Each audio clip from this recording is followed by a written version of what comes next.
Hello, good morning everyone. मैं आपका quant educator Atul Chaudhary. कैसे हैं आप सब लोग? आई होप सब लोग अच्छे हैं। तो आज की क्लास में हम बैंकिंग स्पीड मैथ्स का ही एक और इम्पोर्टेंट टॉपिक क्वाड्रेटिक इनइक्वालिटीज़ पढ़ने वाले हैं। देखो, क्वाड्रेटिक इनइक्वालिटीज़ कुछ नहीं होता, हमें क्या होता है, हमें दो क्वाड्रेटिक इक्वेशन दी होती हैं, ठीक है। उनके रूट्स को कंपेयर करके हम लोगों को अपना आंसर देना होता है। देखो कैसे, ऐसे को हम लोगों से क्वेश्चन पूछा जाता है कि भाई x की वैल्यू ग्रेटर देन y है, या y की वैल्यू ग्रेटर देन x है, या फिर x ग्रेटर इक्वल y है, या y ग्रेटर इक्वल x है, या फिर हम रिलेशन एस्टेब्लिश नहीं कर सकते, C एंड D है, ठीक है। तो देखो हम लोग क्या करते थे, हम लोगों के सामने दो क्वाड्रेटिक इक्वेशन हमारी लिखी हुई हैं, ठीक है। एक x की टर्म में है, एक y की टर्म में है। तो जो इनके रूट्स होते हैं, तो बेसिकली हमें करना क्या होता है, बेसिकली हमें ये करना होता है इसमें कि हमें जो इनके रूट्स होते हैं, ठीक है, उनको कंपेयर करके अपना आंसर हम लोगों को बताना होता है। तो देखो, क्वाड्रेटिक इक्वेशन हम लोग पहले से सोल्व करते हुए आ रहे होते हैं बचपन से। सबसे इसका कॉमन मेथड क्या होता है हमारा, हम जब प्राइम फैक्टराइजेशन से अपनी क्वाड्रेटिक इक्वेशन करते थे, वो हमारे लिए सबसे ईजी और सबसे कॉमन मेथड होता था। तो अब भी हम वही यूज़ करते हैं, लेकिन हम लोग क्या करते हैं, हम लोग अपने स्टेप्स कम कर लेते हैं। बचपन में क्या करते थे हम बिल्कुल जैसे x square plus 20x plus 96 है, ठीक है। जैसे x square plus 20x plus 96 है, ठीक है। तो हम लोग बचपन में तो यही करते थे कि भाई ये इस बीच वाली जो टर्म है उसको हम दो ऐसी टर्म में तोड़ देते कि जिनकी मल्टीप्लाई करने पे हमें 96 मिले, और ऐड करने पर, यानी क्योंकि यहाँ पे ऐड का प्लस का साइन है, तो यानी कि ऐड करने पर हमें 20 मिले। तो हम लोग क्या करते थे, एक्स स्क्वायर 12x और 8x, दो ऐसी टर्म हो जाएंगी मेरी, ठीक है। दो ये ऐसी टर्म हो जाएंगी, 12 प्लस 8 मेरा 20 भी होता है, और 12 इंटू 8 मेरा कितना होता है, 96। फिर हम लोग कॉमन ले लिया करते थे, ठीक है। यहाँ से x कॉमन लेंगे तो x प्लस 12 आ जाएगा, और यहाँ से 8 कॉमन लेंगे तो मेरा x प्लस 12 यहाँ पे भी आ जाएगा, ठीक है। x प्लस 12 मेरा यहाँ से आ जाएगा। फिर x प्लस 12 यहाँ से दोनों जगह से हम लोग कॉमन ले लेंगे, और यहाँ पे रह जाएगा मेरा x प्लस 8, ठीक है। फिर हम लोग क्या करेंगे, दोनों को अलग अलग हम करेंगे, x plus 12 is equal to 0 और x plus 8 is equal to 0। तो एक x की वैल्यू है मेरी x is equal to minus के 12 आ जाएगी, एक क्या x is equal to minus के 8 आ जाएगी। तो हम लोग इतना सब करते थे, लेकिन अब हमें क्या करना है, अब हमें इस मेथड को नहीं यूज़ करना, क्योंकि तब तो हमें सोल्व करके दिखाना होता था। लेकिन अभी क्या है, अभी हम कॉम्पिटिटिव एग्जाम में बैठने वाले हैं, तो हम लोग इतना सब ना करके डायरेक्ट क्या करेंगे,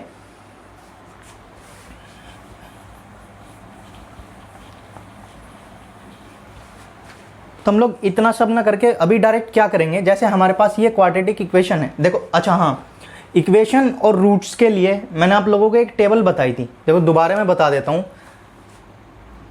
ये मेरी इक्वेशन है, ये मेरे रूट्स हैं।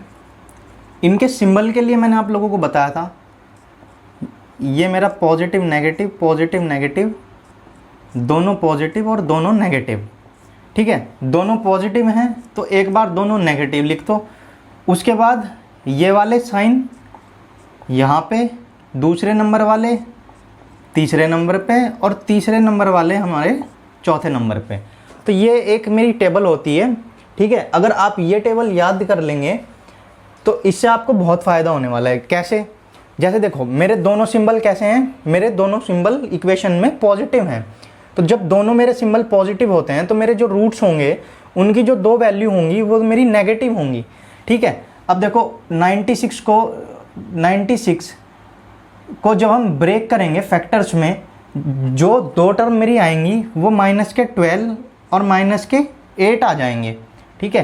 क्योंकि 12 इंटू 8 मेरा कितना होता है, 96, और ऐड करने पे मुझे क्या मिलेगा, 20, ठीक है। जैसे यहाँ पे भी देखो मेरा क्या है, दोनों मेरी पॉजिटिव हैं, तो ये तो मेरी x की वैल्यू आ गई।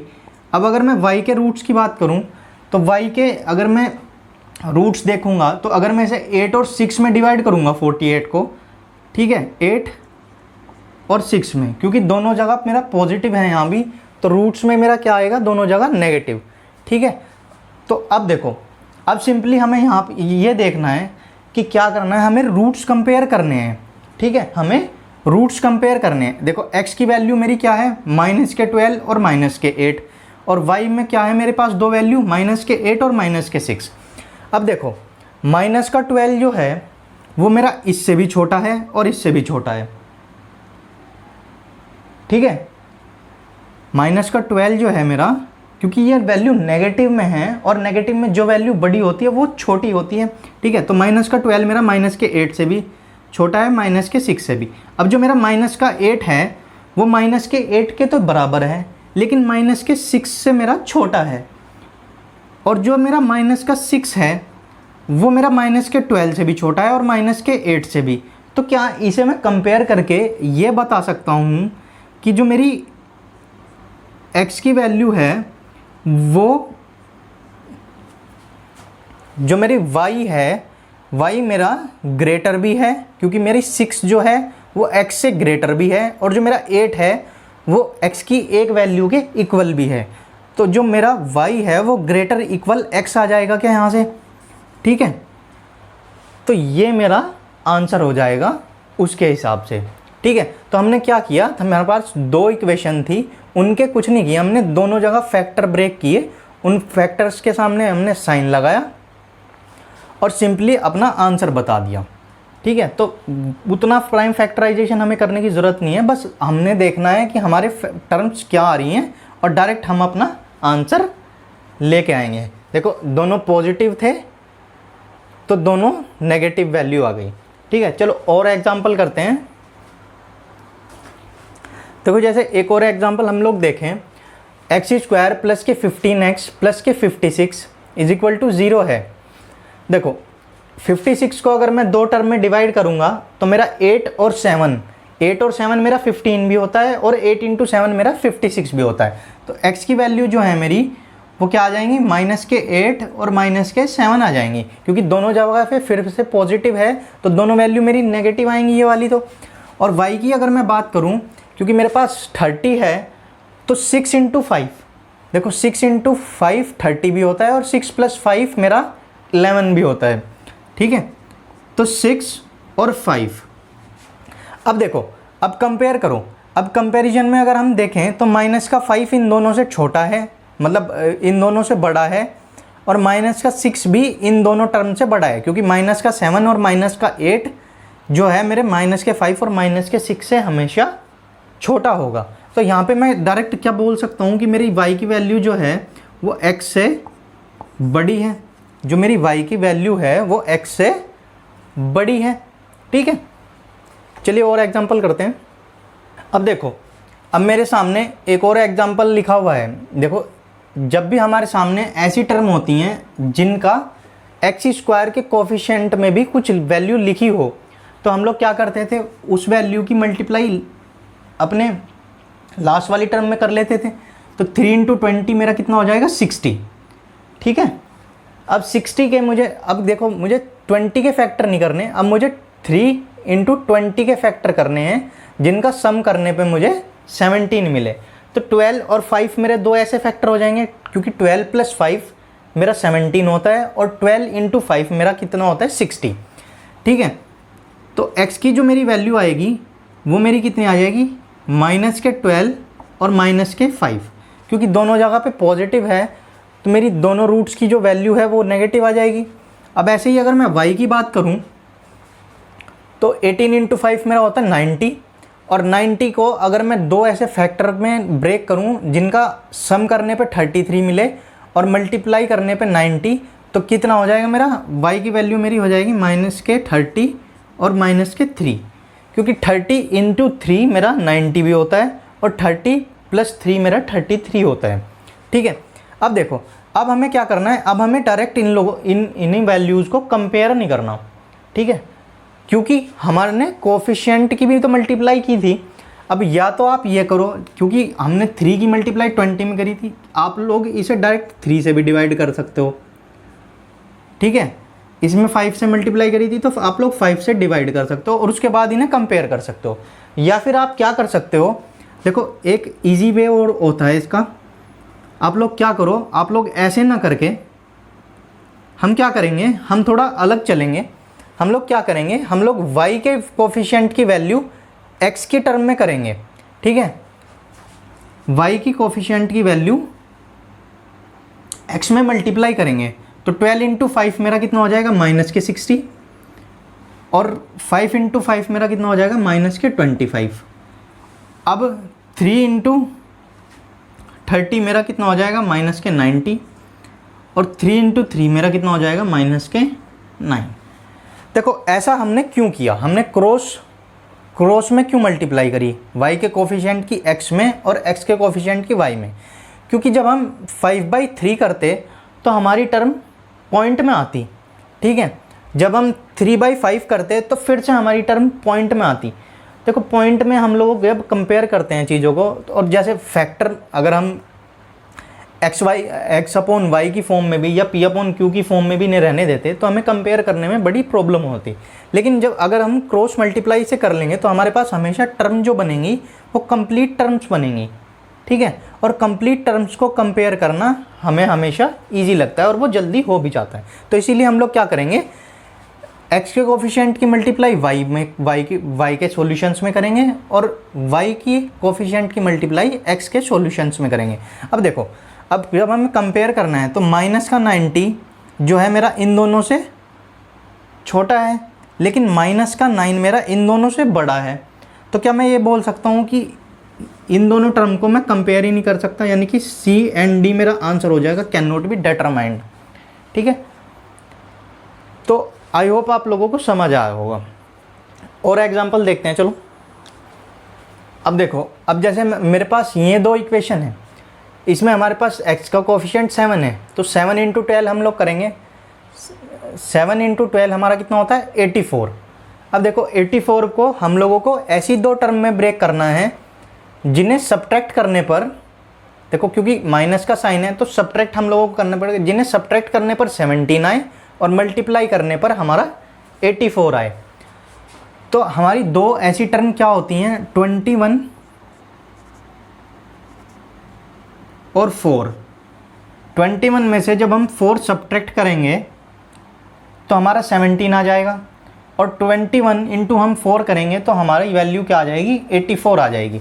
अब देखो पॉजिटिव और नेगेटिव थी मेरी वैल्यू, पॉजिटिव और नेगेटिव थी मेरी वैल्यू, तो मेरे रूट्स कैसे आएंगे, नेगेटिव और पॉजिटिव, ठीक है। पॉजिटिव और नेगेटिव मेरी वैल्यू थी तो मेरे रूट्स की जो सिंबल आएंगे वो नेगेटिव और पॉजिटिव आएंगे, यानी कि माइनस के 22 और प्लस के 4।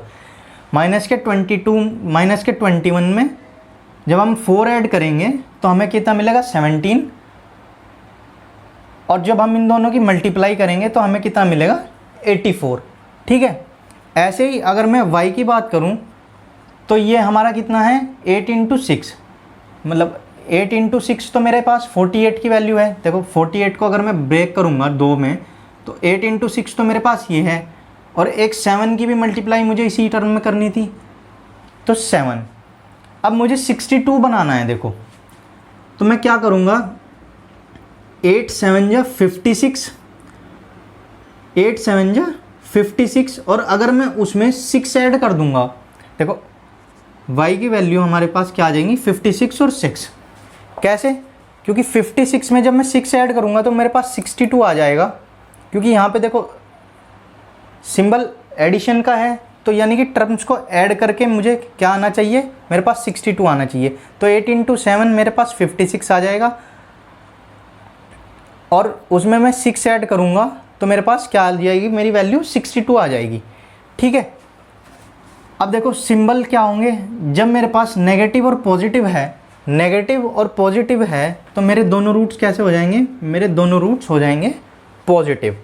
अब देखो प्लस का 56 तो इन दोनों से हमें बड़ा दिख ही रहा है, क्योंकि ये तो वैल्यू नेगेटिव की है और 4 से बड़ा तो 56 होता ही है। और प्लस के 6 की अगर मैं बात करूं तो ये भी हम मेरा माइनस के 21 से भी बड़ा है और प्लस के 4 से भी बड़ा है। अब देखो कोफिशिएंट की मल्टीप्लाई यहाँ पे मुझे क्यों नहीं करनी पड़ी, क्योंकि मेरे कोफिशिएंट जो थे वो दोनों सेम थे। तो अगर मैं इन्हें मल्टीप्लाई भी कर लेता तो भी कोई फ़ायदा नहीं होता। अगर मैं डिवाइड भी दोनों को करता, क्योंकि सेम कोफिशिएंट हैं तो हमें मल्टीप्लाई और डिवाइड करने की ज़रूरत नहीं पड़ेगी। ठीक है, तो डायरेक्ट हम लोग कंपेयर कर देंगे कि जो मेरी y की वैल्यू है वो x की वैल्यू से बड़ी होगी इस क्वेश्चन में। ठीक है, तो आई होप आप लोगों को समझ आ रही होंगी चीज़ें। एक हमारे पास रूट वाले क्वेश्चन भी आते हैं, बच्चे रूट वाले क्वेश्चन से बहुत परेशान हो जाते हैं। आइए देखते हैं, हम एक रूट वाला ही एग्जांपल मैं आप लोगों को करा देता हूँ कि रूट जब भी मेरे इक्वेशंस में रूट होता है तो हम लोग उसे कैसे डील करते हैं। देखो, जब भी हमारे पास इक्वेशन में रूट दिया हो मिड टर्म में, तो हम लोगों को क्या करना है, हमारे अंदर रूट के अंदर जो भी वैल्यू है उससे हमें अपनी जो कांस्टेंट वैल्यू है उसको डिवाइड कर लेना है। अब हम 2 से 24 को डिवाइड करेंगे तो हमें कितना मिलेगा, 12। अब हम लोगों को 12 के ऐसे फैक्टर करने हैं जिन्हें ऐड करने पे 7 मिले। ठीक है, 12 के ऐसे फैक्टर करने हैं हमें जिन्हें ऐड करने पे 7 मिले। तो क्या वो फैक्टर मेरे 4 और 3 हो जाएंगे, क्योंकि 4 × 3 मेरा 12 भी होता है और 4 + 3 मेरा कितना होता है, 7। अब देखो, क्योंकि हमने √2 से डिवाइड किया है 24 को, तो हम √2 इन्हें वापस दे देंगे। ठीक है, इन टर्म्स को √2 वापस दे देंगे। और नेगेटिव पॉजिटिव है तो किसके दोनों रूट मेरे कैसे आएंगे, पॉजिटिव आ जाएंगे। अब अगर मैं y की बात करूं, यहाँ पे भी मेरा √2 है, तो √2 को हम जब हम 12 को 2 से डिवाइड करेंगे तो मेरे पास क्या होगा, 6। अब 6 को अगर मैं दो ऐसी टर्म में तोड़ूं जिन्हें ऐड करने पे मुझे 5 मिले, तो क्या मैं 3 और 2 बोल सकता हूँ, 3 और 2 मैं इसे बोल दूंगा। तो उसके बाद √2 में से वापस दे दूंगा दोनों टर्म को, और ये दोनों मेरी कैसी होंगी, पॉजिटिव होंगी, क्योंकि मेरे पास नेगेटिव और पॉजिटिव है। नेगेटिव और पॉजिटिव जब भी होगा तो हमारे पास रूट्स कैसे होंगे, दोनों पॉजिटिव। अब देखो, अब कंपेयर करो, 4√2 मेरा इन दोनों से बड़ा है और 3√2 मेरा इसके इक्वल है और इससे बड़ा है। तो क्या मैं ये कह सकता हूँ कि x की वैल्यू जो है वो ग्रेटर भी है y से और इक्वल भी है y के। ठीक है, ग्रेटर भी है y से और इक्वल भी है y के। तो हमारा आंसर क्या हो जाएगा, x is greater equal y। ठीक है, तो आई होप आज की क्लास आप लोगों को अच्छी लगी होगी। बाकी भी मैं देखो, इसमें बहुत सारे और भी वैरायटी ऑफ क्वेश्चंस होते हैं, वो भी मैं आप लोगों को कराऊंगा। देखो, मैं क्या सोच रहा हूँ, अब से मैं क्या करूँगा, अब से मैं स्पीड मैथ्स जो है मेरा, स्पीड मैथ्स में हमारे पास क्या होता है, बैंकिंग में 3 ही चीज़ें होती हैं। ठीक है, एक सिंप्लीफिकेशन, एक हमारे पास क्वाड्रेटिक इनइक्वालिटीज़ और एक नंबर सीरीज़। अभी मैं नंबर सीरीज़ की क्लास लूँगा। नंबर सीरीज़ में मिसिंग भी और रॉन्ग नंबर भी। ठीक है, वो दोनों क्लास लेने के बाद मैं आपको रेगुलर क्या करूँगा, मैं आपको स्पीड मैथ्स की रेगुलर प्रैक्टिस कराऊँगा। क्योंकि देखो, स्पीड मैथ्स क्या है, हमारे पास 10 क्वेश्चन तो स्पीड मैथ्स के आने ही आने हैं बैंकिंग प्री में। तो प्री में क्या होता है, या तो हमारे पास सिंप्लीफिकेशन और क्वाड्रेटिक इनइक्वालिटीज़ आ जाती हैं, या फिर नंबर सीरीज़ और सिंप्लीफिकेशन आ जाता है। मतलब 3 में से 2 टॉपिक हमारे अल्टरनेट आते रहते हैं। किसी शिफ्ट में 2 आ जाते हैं, फिर किसी शिफ्ट में अलग 2 आ जाते हैं। तो क्या होगा, उससे मैं आपको 15 क्वेश्चन डेली करवा दिया करूँगा स्पीड मैथ्स के। देखो, 5 नंबर सीरीज़ के, कभी मिसिंग कभी रॉन्ग। ठीक है, ऐसे ही 5 सिंप्लीफिकेशन के, कभी सिंप्लीफिकेशन कभी अप्रोक्सीमेशन, और क्वाड्रेटिक इनइक्वालिटीज़ भी मैं उसमें आप लोगों को करा दिया करूँगा। तो 15 क्वेश्चन में हम लोग स्पीड मैथ्स की एक अच्छे से प्रैक्टिस भी कर लिया करेंगे। ठीक है, तो उसमें वैरायटी ऑफ क्वेश्चंस आपके कवर भी हो जाएंगे, जो डिफरेंट टाइप्स इसमें बन सकते हैं। और भी जैसे ये रूट है, रूट के अंदर 2 टर्म भी बन जाती हैं, और भी मतलब जैसे वैरायटी बना सकता है एग्जामिनर, वो मैं आप लोगों को सब करा दूंगा। ठीक है, तो बैंकिंग से जुड़ी सभी वीडियोस के लिए चैनल को सब्सक्राइब कर लीजिए, और आपकी फैमिली और फ्रेंड्स, कोई भी आपके बैंक एग्ज़ाम की प्रिपरेशन कर रहा हो तो उनसे बोलिएगा कि चैनल को सब्सक्राइब कर लें। चलिए, मिलते हैं नेक्स्ट वीडियो में। Thank you.